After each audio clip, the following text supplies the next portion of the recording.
We were swinging a 1 yard bucket at the moment, about 4,200 pounds, and that thing was swinging around like a feather. It was about 10 o'clock in the morning, and we were already hitting gusts of about 60, 63 mile an hour gusts up there.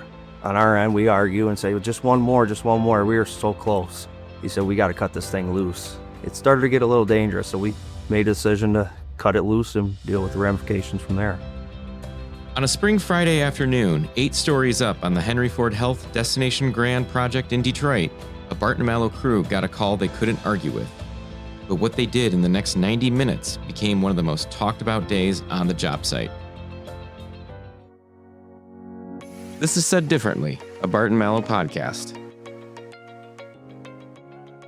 My name's Andrew Vader. I've been with the company about 12 years, and I'm a concrete superintendent. My name is Dalton Binkowski. I've been with Barton Malow 9 years. My current role is in pre-construction. My previous role was in project delivery as a project manager, mainly for the concrete and civil. So this pour specifically was on level 8. It's a pour that supports our south tower crane. This tower crane, it's a bottom climbing tower crane, which means it's not traditional. It doesn't sit directly on the ground.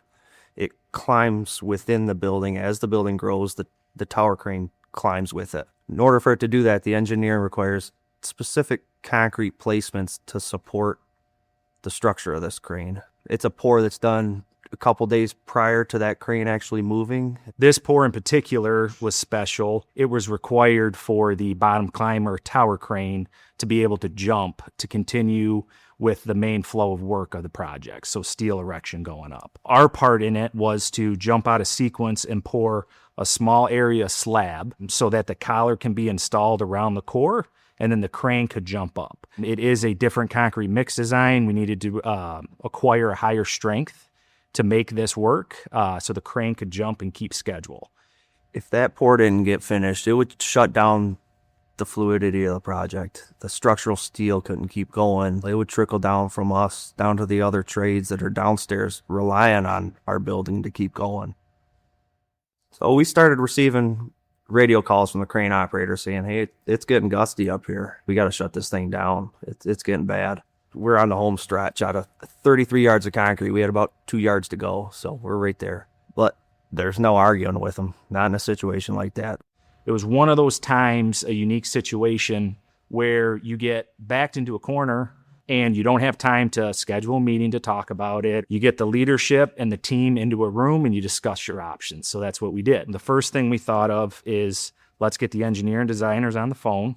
Can we bulkhead this area? We couldn't get a hold of the engineer. So that was kind of option one. We were open. We were banking on getting a phone call back from the engineers. We didn't have that luxury. We were running out of options up there. We actually got the idea from a placement at Hudson's. Hudson's, we had to do something similar. Crane went down due to mechanical issues and had to run a couple 5-gallon buckets up there. And it was like a light bulb went off. We had our labor foreman, myself, and one of the project engineers in my office. And we were discussing bulkheading. What does that look like? Then I asked Curtis, hey, how many buckets do you have on site? And that's kind of clicked in his head. Oh, yeah, we can do this, because we've actually done this once before at Hudson's. Dalton and Andrew are referring to an incident on Hudson's Detroit. During a 54-yard pour on the tower of the Hudson's Detroit development, the tower crane malfunctioned, leaving about 3 to 4 yards of concrete still to go.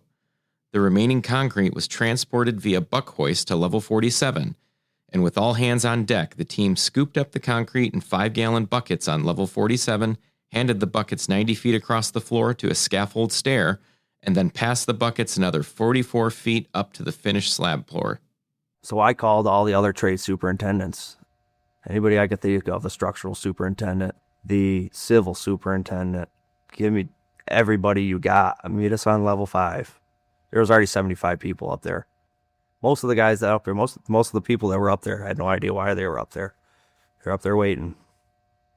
From the time we came up with the bucket idea, a half hour later, we were up there in line, ready to pass concrete.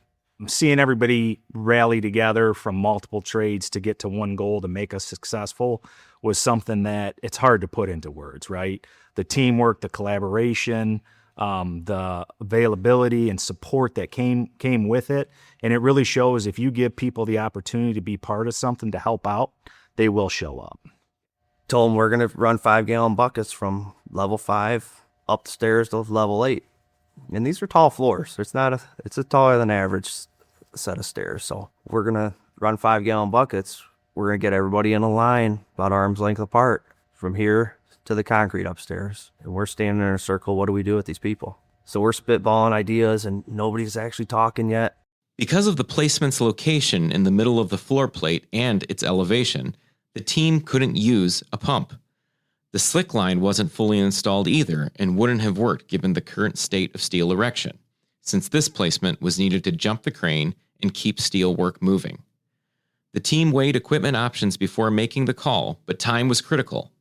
The mix design was a high early mix requiring the concrete to reach 75% design strength in just 3 days. As a result, it set up much faster than a standard mix. Finally, labor foreman, he's the one that yelled out, "All right, everybody arm length apart, work your way up the stairs. We're going to start passing buckets." And the looks on some of their faces was pretty priceless. The civil team, they work on dirt for a living. They've never been up there before. They don't know why they're up there. But it was just wild to look down the staircase, because I was up towards the top, and just see the line of people. Not only that, but the communication. Hey, coming up. Hey, going down. Buckets coming down. Hey, more coming.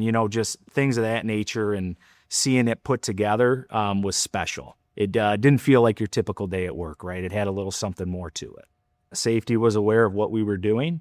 We met as a group up on level 5 just to make sure everybody understood what the plan was.